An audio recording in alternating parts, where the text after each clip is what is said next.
Examination शुरू होने वाले थे और मुझे पता तक नहीं होता था कि आज मेरा कौन सा सब्जेक्ट का एग्ज़ाम है। मैं माँ के पास गया और मैंने कहा कि जो मेरा बोर्ड का रिज़ल्ट आया है और मैं पास हो गया हूँ बस। और इसी बीच मेरी माताजी का तबीयत ख़राब हो गया। पता चला कि वो कैंसर है और 3rd स्टेज में। वो हम लोगों को छोड़ के चली गई। लेकिन जिस समय पे माँ की तबीयत ख़राब हुई तो मेरे दिमाग में एक चीज़ आया कि मुझे मेडिकल करना है, मुझे डॉक्टर बनना है। नीट 2023 बच्चों को देना है। उन लोगों के लिए एक छोटा-सा मैसेज है जिससे कि आप नीट क्वालीफाई अभी भी कर सकते हैं। नमस्ते, मेरा नाम मुरली मनोहर है और मेरे स्टूडेंट्स मुझे डॉक्टर एम मनोहर के नाम से जानते हैं। 2002 में हमारी पूरी फैमिली दरभंगा शिफ्ट कर गई और इसी बीच एक दिन माताजी के साथ, चूँकि एक लड़के के जीवन में 2-3 जगह पे उनके जो बचपन में पूछा जाता है कि आपका सबसे फ़ेवरेट कौन है, मम्मी या पापा? तो उसके लाइफ़ के अलग-अलग फ़ेजेज़ में अलग-अलग लोग फ़ेवरेट हो जाते हैं। उसकी कारण बहुत सिंपल सी होती है कि जब आप बड़े होते हैं और आपके ऊपर एजुकेशन का, पढ़ाई का दबाव बढ़ता है, तो आपकी फ़ेवरेट माँ हो जाती है और जब तक पढ़ाई का, एजुकेशन का दबाव नहीं होता है, तो पिताजी आपके फ़ेवरेट होते हैं। तो मेरे साथ भी कुछ ऐसा ही हुआ। जैसे ही एजुकेशन का दबाव बढ़ा, मैं क्लास 8th में आया तो मम्मी मेरी फ़ेवरेट हो चुकी थी, क्योंकि वो बचा लेती थी पढ़ने से। अच्छा कोई बात नहीं, पढ़ लेगा, अभी इतना क्या है। तो एक दिन ऐसा होता है कि उनकी तबीयत ख़राब हुई और उनको लेके मुझे एक मेडिकल कॉलेज जाना पड़ा। वहाँ पे मैं गया उनके साथ तो वहाँ पे खड़े बच्चों को जब उन्होंने एप्रन में देखा तो मुझे बोला कि अच्छा देखो, भैया तो पढ़ने में अच्छा है, तुम तो पढ़ते भी नहीं, तुम क्या करोगे? तो मैंने बोला अरे मम्मी कुछ कर लेंगे, देखेंगे अभी क्या करना है। ये बात बस ऐसे आई चली गई, बहुत ज़्यादा इसमें कुछ लॉजिकल बातें थी नहीं, मैं भी भूल गया। कहानी में थोड़ा-सा जो सबसे इम्पोर्टेंट पार्ट मेरी ज़िंदगी जहाँ से बदलती है वो है वर्ष 2007।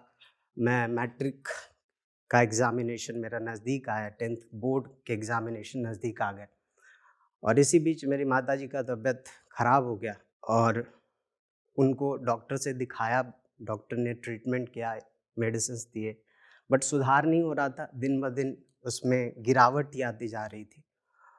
स्थिति ये हो गई कि 3 मार्च से एग्ज़ामिनेशन शुरू होने वाले थे और मुझे पता तक नहीं होता था। हर दिन हमारे लिए एक नई रूटीन थी कि जाना है डॉक्टर से, आज ये जाँच करवाना है, आज दूसरे डॉक्टर के पास पहुँचना है और हर दिन कुछ न कुछ नया चल रहा था।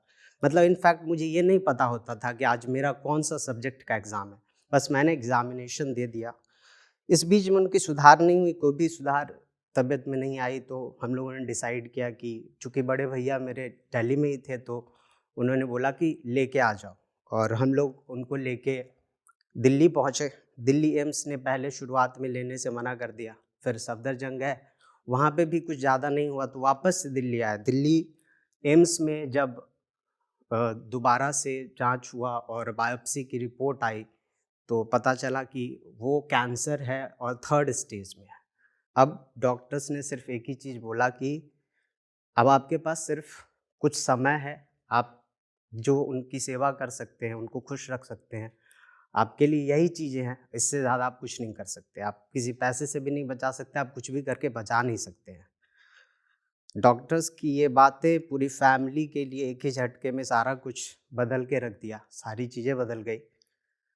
फिर हम लोग एक दूसरे के सपोर्ट के साथ वापस दरभंगा आए और दरभंगा में हमने उनका सेवा करना शुरू कर दिया। इसी बीच मेरे बोर्ड के रिज़ल्ट्स आ गए और मैं पास कर चुका था, बट बहुत अच्छे रिज़ल्ट्स नहीं थे, मैं सैड था। तो मैं माँ के पास गया और मैंने कहा कि जो मेरा बोर्ड का रिज़ल्ट आया है और मैं पास हो गया हूँ बस। तो उसने पूछा कि फर्स्ट डिवीज़न हुआ? तो मैंने बोला हाँ, फर्स्ट डिवीज़न तो हो गया है। तो उसने बोला कि जो पता है तुम्हारे भैया का 3rd डिवीज़न था और पहली बार माँ ने मुझे मेरी ज़िंदगी में मेरे बड़े भाई से मुझे बेहतर बताया। मैं रोने लगा और वहीं सो गया। 3 जून 2007 को वो हम लोगों को छोड़ के चली गई। लाइफ़ पूरी तरीके से सबकी ज़िंदगी ख़त्म हो चुकी थी। मतलब हम सारे लोग एक ज़िंदा लाश की तरह थे, क्योंकि उस उम्र तक माँ का इम्पोर्टेंस क्या होता है बहुत अच्छे से समझ में आ चुका था। इसी बीच मेरी 11वीं और 12वीं कैसे निकल गए मुझे पता ही नहीं चला, मतलब पूरी तरीके से ज़ीरो पढ़ाई। लेकिन जिस समय पे माँ की तबीयत ख़राब हुई और यहाँ के मेडिकल सिस्टम्स को देखा, तो मेरे दिमाग में एक चीज़ आया कि मुझे मेडिकल करना है, मुझे डॉक्टर बनना है। क्योंकि आपको एक छोटा-सा डेटा बताऊँ तो इंडिया में लगभग 5 लाख हर साल 5 लाख ऐसे लोग होते हैं जो मेडिकल फैसिलिटी के अभाव में मर जाते हैं। तो मैंने ये डिसाइड कर लिया और मैंने अपनी प्रिपरेशन भी शुरू कर दी। पिताजी से मैंने रिक्वेस्ट किया कि मैं प्रिपरेशन करना चाहता हूँ, मैं बाहर जाके पढ़ना चाहता हूँ। तो चूँकि बहुत अच्छी आर्थिक स्थिति नहीं थी, बट फिर भी पापा ने बोला अच्छा ठीक है, तुम करना चाहते हो जाओ। मैंने प्रिपरेशन किया। फर्स्ट अटेम्प्ट जब मैंने दिया तो मुझे चिकन पॉक्स हुआ। चिकन पॉक्स के कारण, चूँकि ये कॉन्टेजियस है, तो मुझे एग्ज़ामिनेशन हॉल में बैठने की इजाज़त नहीं थी, मुझे बाहर बिठा के एग्ज़ाम दिलाया गया और मैं किसी कारण से बहुत ज़्यादा इन्फेक्टेड था, तो उस साल सिलेक्शन नहीं हुआ। जब दूसरे और तीसरे अटेम्प्ट के बाद जब मैंने लास्ट अटेम्प्ट लिया, तो मैंने पिताजी से कहा कि अब मैं लास्ट अटेम्प्ट ले रहा हूँ। अब ये मेरा लास्ट अटेम्प्ट है, इसके बाद हुआ तो ठीक, नहीं तो मैं और कुछ करने जाऊँगा। और फाइनली लास्ट अटेम्प्ट एग्ज़ामिनेशन देने के बाद मैं वापस दरभंगा आ गया 2014 में। वापस आने के साथ-साथ मैं घूम रहा था। उस समय पे लक्ष्मी सागर नाम का एक मोहल्ला है दरभंगा में। तो वहाँ पे मैं था और उस समय पे मैं ऐसे जब बाहर निकला, घर से बाहर निकला और थोड़ी दूर पे एक प्रिंटिंग प्रेस था। तो प्रिंटिंग प्रेस के एक आदमी से मेरी बातचीत हुई और उनसे ऐसे ही बातचीत होने के साथ-साथ मेरे दिमाग में एक बहुत बड़ा-सा ख़्याल बहुत कम समय में ही आ गया कि दरभंगा में जो चीज़ मैंने देखी है, जो जो मेडिकल की फैसिलिटीज़ नहीं है, अगर मैं डॉक्टर बन भी जाता हूँ और मैं अपनी पूरी ज़िंदगी पेशेंट देखूँगा भी, तो शायद 2 लाख बहुत ज़्यादा देखूँ, 4 लाख पेशेंट देख लूँगा। तो मेरे दिमाग में आया कि दरभंगा से बच्चों को मेडिकल के लिए प्रिपेयर किया जाए, क्योंकि मुझे अपने प्रिपरेशन के दौरान एक बात पता चली, जो बात मैं आप लोगों को शेयर करना चाह रहा हूँ कि हर कामयाब इंसान के जीवन में एक शिक्षक का बहुत इम्पोर्टेंट रोल है। तो वहाँ से मेरे टीचर्स ने, जब मैं प्रिपरेशन कर रहा था उस समय पे, उन्होंने बहुत प्लीज़ किया था मुझे और बहुत ही ज़्यादा एप्रिसिएट करके बताया था और मुझे इस बात का पूरा भरोसा था कि मेरा बायोलॉजी बहुत स्ट्रॉन्ग है।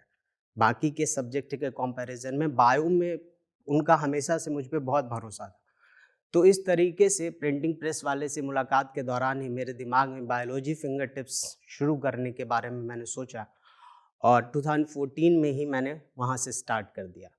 अब स्टार्ट करना तो था, लेकिन उसके लिए कुछ पैसे चाहिए थे और पैसे मैं पापा से नहीं माँग सकता था, क्योंकि पापा के पास उतने पैसे थे भी तो मैं नहीं जा सकता था, इतनी हिम्मत नहीं थी, क्योंकि अभी तक मैंने कुछ अचीव नहीं किया था। मेरे पास खुद के 1500 रुपए थे और मैं प्रिंटिंग प्रेस में जब गया तो वहाँ पे उनसे बोला कि मुझे अगर पैम्पलेट छपवाने हैं तो कितने लगेंगे? तो उन्होंने बोला 1000 लग जाएँगे। तो 1000 का पैम्पलेट छपवाया और 500 और बचे हुए थे, उससे पेपर में मैंने उसको लगवा दिया। अगले दिन मैं वेट कर रहा था कि शायद कोई स्टूडेंट कॉन्टैक्ट करेगा और होते-होते शाम का समय हुआ तो एक पहले स्टूडेंट ने कॉन्टैक्ट किया। मैंने बोला ठीक है, कल से आ जाओ पढ़ने के लिए। उसको मैंने पढ़ाना शुरू किया। जब मैंने उसको पढ़ाना शुरू किया और वो 1 हफ़्ते जब पढ़ लिया, तो मैंने बोला कि तुम अपने पापा से बोलना मुझसे मिलने के लिए। तो उसके पापा नेक्स्ट डे आए और पापा से मैंने बोला कि जो बच्चा आपका कैसा पढ़ रहा है? तो बोला बहुत अच्छा पढ़ रहा है, आपकी बहुत तारीफ़ कर रहा है, इससे पहले जहाँ भी पढ़ रहा था, तो बोल रहा था मुझे बायो ही नहीं समझ में आ रहा है। तो इस तरीके से मेरा जर्नी बायोलॉजी फिंगर टिप्स की जर्नी की शुरुआत हुई और ऐसे करके धीरे-धीरे और भी बच्चे जुड़ते चले गए। लेकिन मुझे ये समझ में नहीं आ रहा था कि जब मैं अच्छा पढ़ा रहा हूँ तो बहुत सारे बच्चे क्यों नहीं मुझसे जुड़ रहे हैं? क्या दिक्कत है? तो फिर मुझे समझ में आया कि नहीं, पढ़ाने के लिए यहाँ पर जो एजुकेशन का जो मेन जगह है वो दरभंगा में दिग्घी वाला एरिया है। और फाइनली 2015 में दिग्घी पे मैं आ गया और 2015 के लास्ट एंड होते-होते तक ऑलमोस्ट 100 स्टूडेंट्स जुड़ गए थे। सबसे जो शुरुआती दौर में जो सबसे इम्पोर्टेंट चीज़ था वो ये था कि बच्चे मुझसे जुड़ रहे थे, तो कई बार बोलते अरे सर तो खुद ही अभी तो खुद ही लग रहा है कि प्रिपरेशन कर रहे होंगे, चूँकि एज, हाइट, उम्र ये सारी चीज़ें उनको कम लग रही थी, तो हमेशा वो इस बात को लेके बहुत बार पीछे भी, कई बार मुँह पे भी बोलते थे।